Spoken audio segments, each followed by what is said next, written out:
कविता अपने माता पिता की बहुत लाडली थी। 3 बड़े भाइयों की बहन थी। कोई भी चीज मांगने पर उसी वक्त सामने हाजिर हो जाती। पूरे घर में रौब था उसका। पूरे परिवार और नौकरों पर राजकुमारी की तरह हुक्म चलाती थी कविता। स्कूल में भी पूरा रौब था उसका। बड़े घर की लाडली जो थी वो। ऐसे ही उसने कॉलेज में दाखिला लिया। उसके ठाट बाट बड़ी गाड़ी में आना जाना, हर दिन नया फैशन देखकर हर कोई उससे दोस्ती करना चाहता था। थोड़े ही दिनों में उसके बहुत से दोस्त बन गए। पूरे कॉलेज में उसकी अपनी ही एक पहचान थी। इन दिनों उसके घर एक रिश्ता आया। खानदानी लोग थे और पापा की पुरानी जान पहचान थी उनके साथ। कविता के साथ कोई जबरदस्ती नहीं थी, पर कविता ने फिर भी हाँ कर दी, क्योंकि वह अपने परिवार से बहुत प्यार करती थी। वह जानती थी कि वे लोग उसका अच्छा ही सोचेंगे। लड़के का नाम राज था। राज काफी पढ़ा लिखा और समझदार लड़का था। ससुराल वाले भी बहुत अच्छे थे। ससुराल में कविता की जगह वैसी ही थी जैसी कि मायके में। कोई भी कार्य कविता की सलाह के बिना नहीं होता था। सबकी लाडली बहू बन गई थी वो। फिर उसके घर एक बेटे का जन्म हुआ। राहुल कविता को जान से प्यारा था। पोता पाकर ससुराल वाले तो फूले नहीं समाते थे। कविता कभी कभी सोचती कि उसकी किस्मत कितनी अच्छी है। उसका हर अपना उसे कितना प्यार करता है। चाहे जीवन में कैसा भी समय आए, मेरे अपने हमेशा मेरे साथ हैं। मैं कभी अकेली नहीं हो सकती। कितनी खुशकिस्मत हूँ मैं। पर शायद कविता की खुशियों को उसकी अपनी ही नज़र लग गई थी। एक दिन वो मायके जाने की जिद कर बैठी। राज को बहुत काम था, लेकिन वह फिर भी उसे ले गया। रास्ते में उनकी गाड़ी अन्य गाड़ी से टकरा गई। कविता, राज और राहुल बहुत बुरी तरह से जख्मी हो गए। काफी दिनों के इलाज के बाद राज और राहुल तो ठीक हो गए, लेकिन कविता पूरी तरह ठीक ना हो सकी। सर पर चोट लगने के कारण वो अपनी आंखों की रोशनी खो बैठी। अब कविता की किस्मत जैसे उल्टे पांव चलने लगी। मायके वाले कुछ दिनों तक उसे मिलने आते रहे। फिर कभी कभार फोन ही करके पूछ लेते कि अब कैसी हो। धीरे धीरे ये सिलसिला भी कम हो गया। ससुराल वालों की सहानुभूति भी कम होने लगी। घर में किसी को पास बैठने के लिए कहती तो जवाब मिलता, बहुत काम है, अब तुम भी हाथ नहीं बटा सकती। राज भी चिड़चिड़ा हो गया था।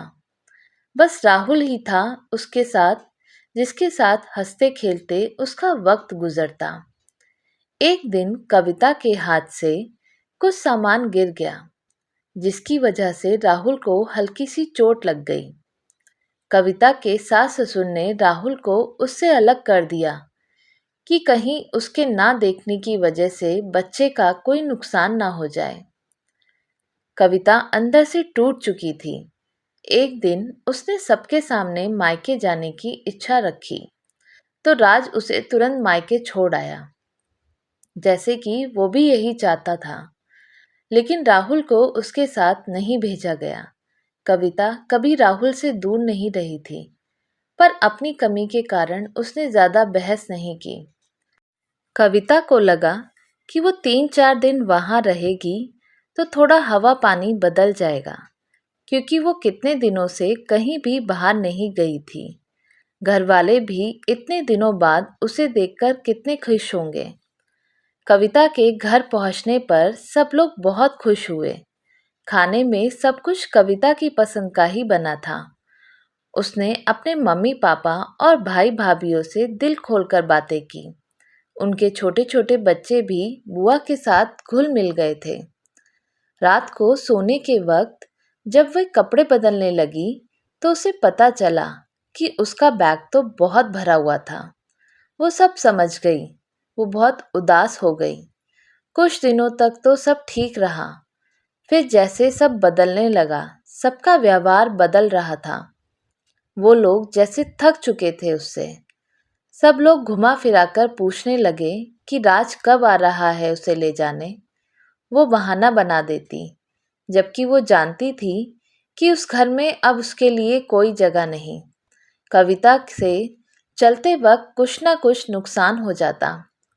थोड़ी बहुत टोका टाकी उसे सुनाई देती, वह टाल देती। एक दिन उसके हाथ से लगकर एक कीमती फूलदान टूट गया। छोटी भाभी ने बहुत हंगामा मचाया। कविता के माता पिता रोज रोज के झमेलों से तंग आ गए थे। उन्होंने राज को खुद से फोन कर दिया। राज कविता को अपने घर ले गया। कविता को अपने परिवार वालों से ये उम्मीद ना थी। जिस कविता के कहे बिना घर में एक पत्ता भी नहीं हिलता था, उस घर के लिए वह अब बोझ बन चुकी थी। राज के साथ ससुराल आते वक्त वह बहुत खुश थी, क्योंकि वो अपने घर जा रही थी, अपने जिगर के टुकड़े राहुल के पास। परंतु यह खुशी भी कुछ पल की ही थी। सारा बंदोबस्त पहले से ही किया हुआ था। कविता को सीधे ऊपर वाले कमरे में पहुंचा दिया गया। राहुल से दूर रहने की सख्त चेतावनी दी गई। एक कामवाली लता को उसकी जिम्मेदारी सौंपी गई, जो उसके खाने पहनने जैसी ज़रूरतों का ध्यान रखती। कविता ज़्यादातर चुप ही रहती। कभी कभी कामवाली लता से थोड़ा बतिया लेती। उसके जरिए राहुल का पता चल जाता। सबकी लाडली बेटी और बहू सबके लिए लाडली से बोझ बन चुकी थी। तो दोस्तों, आपको ये कहानी कैसी लगी हमें कमेंट करके बताइएगा। चैनल पर नए हो तो सब्सक्राइब ज़रूर कीजिएगा, बेल आइकन भी दबाइएगा। धन्यवाद।